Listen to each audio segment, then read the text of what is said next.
Hello friends, welcome to Sangeetha Anbazhagan channel. வணக்கம். இன்றைக்கி நாம் வீடியோவில் ஒரு அரிய தகவலை தான் தெரிஞ்சுக்க போகிறோம். வாங்க வீடியோக்குள்ளார போகலாம். மயில்கள் எங்கேயாவது இயற்கையாக இருந்து நாம் பார்த்ததுண்டா? இயற்கையாகவே வயதாகி இறக்கும் மயிலை நாம் எவராலுமே பார்க்க முடியாதாம்.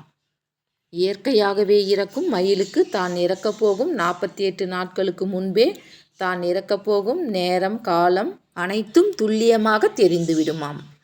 அந்த நொடியிலிருந்து தான் இறக்கப் போகும் நேரத்தை தெரிந்து கொண்ட மயில் ஏதாவது ஒரு மலை மீதுள்ள முருகன் கோயிலை தேர்ந்தெடுக்குமாம்.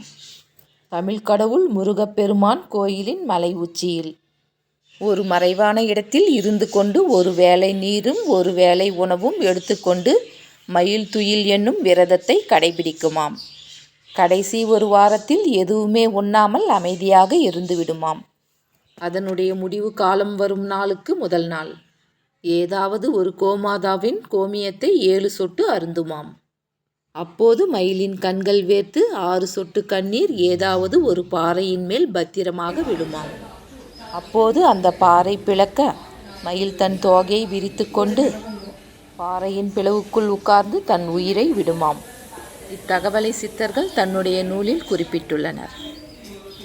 இந்த தகவல் உங்களுக்கு பிடிச்சிருக்கோன்னு நினைக்கிறேன். பிடிச்சிருந்தால் லைக் பண்ணுங்கள், ஷேர் பண்ணுங்கள், கமெண்ட் பண்ணுங்கள். சப்ஸ்கிரைப் பண்ணாதவங்க சப்ஸ்கிரைப் பண்ணுங்கள்.